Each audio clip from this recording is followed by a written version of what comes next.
Life takes stuff away from us and it gives us things back in their places. And it's not enough, but I guess it's something. Welcome back to the 50/50 Project, where every week I talk through an item on a list made up of one thing I've learned for each year I've lived. So we're nearing the end of the project now, and I'm wrapping up with a series of 5 episodes about loss. This week we're at thing number 48. Accept the gifts of grief. Let me just say first what this is not about. This is not an argument for everything happens for a reason. It's not an argument that for every loss there's an equal, if opposite, recompense. This is not a call for all of us to look deep into our heartaches and find the life lesson or the silver lining that makes it all worth it. Because fuck that. But what I will say is that when terrible shit happens to you, it does offer you certain insights and tools. You don't want them. It's not a trade that any sane person would willingly make. But to use a metaphor that I heard somewhere a long time ago and now can't properly attribute, these demons who come for us, they very often arrive bearing small, inadequate, undeniably shitty gifts beneath their wings. But they're gifts nonetheless.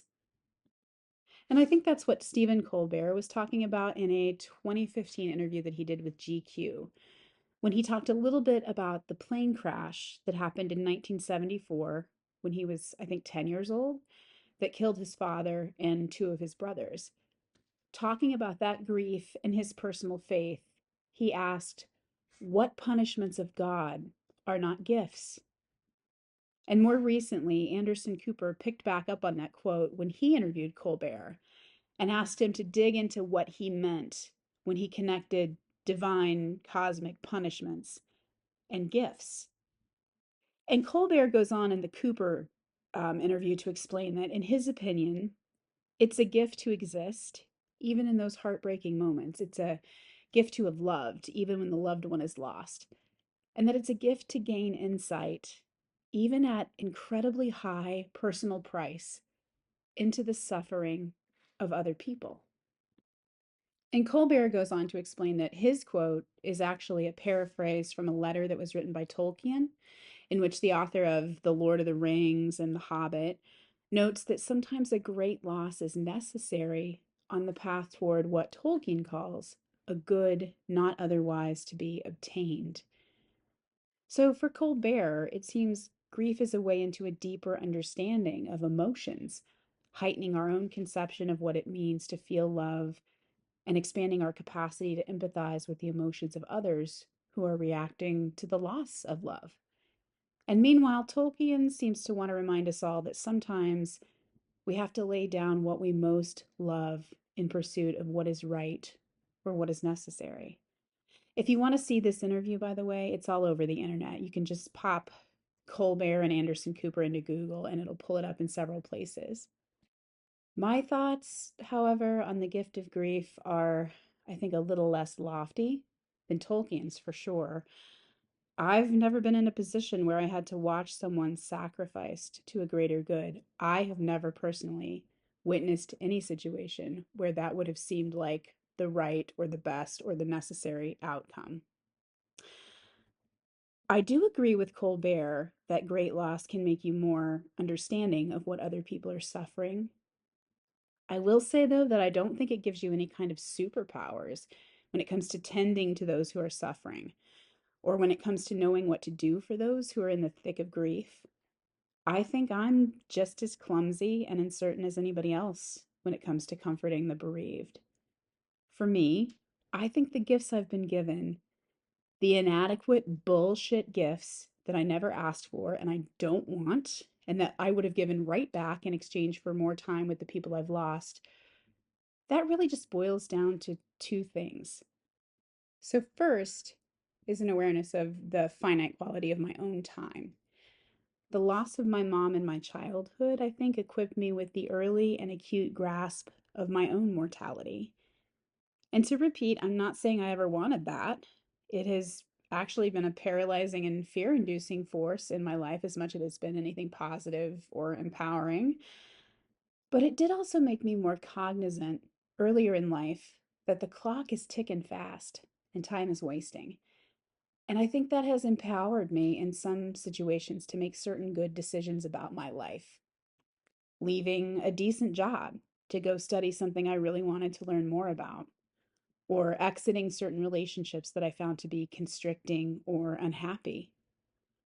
Looking back, it often equipped me to escape situations that weren't serving me because I was aware that time is always limited and that I didn't want to waste it stuck in things that sucked the life out of me.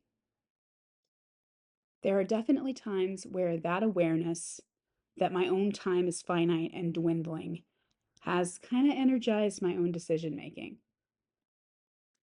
And the second gift that I think grief has given me is really the other side of that same coin. I got an early and acute understanding that other people are also always in the process of running out their own clocks. And again, that has been, anxiety and grief inducing in terms of a perspective that I've carried throughout my whole life. But I think it has made me a person who is less likely to go truly nuclear on others. And this is important for me because I am not a warm or a gentle person. I am cranky. I don't have the best temper. I'm not always the fuzziest person in my connections and in my relationships. And sometimes I wonder if my mother hadn't left us so suddenly, so early in my life, if I would have turned out even meaner than I already am. There's this video that I keep seeing on Instagram, this very beautifully dressed man sitting at a table with a cup of tea. And he looks at the camera and he says something like, I am not as mean as I would like to be. And I really wish more people appreciated that. And I really relate to that sentiment so completely because I too am not as mean as I would just naturally be inclined to be. And I think part of the reason I'm not as mean as I might have been is because I am vividly aware that the person I'm mean to today might not be around to make amends with tomorrow. I adored my mother, and we were on perfectly good terms when she died very suddenly. But I have always thought about how horrible it would have been if that had instead been the day we'd been tiffing about math homework or in a fight about any one of the 3,000 things that mothers and their adolescent daughters can sometimes get into a scrap about. I'm really grateful that we weren't on that particular day. And I have always lived in fear that this might not be the case the next time someone beloved peels suddenly off the mortal coil. It's a hell of a thing to live with, especially as a little kid, but this realization that we're all running against the clock has made me less openly hostile to others in conflict and more likely to modify my behavior and keep the peace. And that has sometimes meant that I repress my feelings, but it has often served me really well and kept me from greater grief and guilt. So, those are the primary two things that I would point to and say, here they are. Here are the gifts that grief have given me. As I've aged up, they sometimes have felt lighter and easier to bear. The fear that my own clock was ticking, it sometimes mellows now into having more perspective on a work snafu. Or the awareness of everybody else's mortality can sometimes just show up as something lighter, like me being more relaxed when someone has cut me off in traffic. Because who is to say that that driver hasn't just been or isn't about to be clipped by tragedy of some kind? I'm not saying that these are universal gifts of grief. I think we all get very different things out of those experiences, that we are each able to make different things from our experiences. I won't even go so far as to say that there's always a gift at all. Sometimes it's just bullshit. Sometimes it's just loss and horror, and there is no silver lining anywhere to be found. And again, I'm not saying that these gifts are good enough, that they in any way make up for what I've lost, or that they make our heartache somehow worthwhile. They don't. Even if there are gifts to find in grief, it's not like we want them. It's not like we wouldn't gladly give them back in exchange for what's been taken away from us. And I wouldn't say that I have Stephen Colbert's apparent equanimity about it all. He seems to choose to accept his losses more graciously than I often can, finding comfort in these punishments that are also gifts. I more often think about them as something I'm wrenching out of the experience by force, a kind of middle finger to the losses I've known, a way of clawing back something, an act of rebellion against the unfairness of it all. But however I feel like looking at it, depending on the day or on my mood, I try to remember that I haven't come away from my experiences, even the very worst of them, empty handed. I try to take the useful parts of these lessons and insights, and I try to shuck away the toxic and heartbreaking husks that they came wrapped in as much as I can. Keep the perspective, toss the pulse pounding fear of mortality, for example. And I think that's what the people I've lost would most want me to do with whatever lessons were left behind in the spaces they once filled.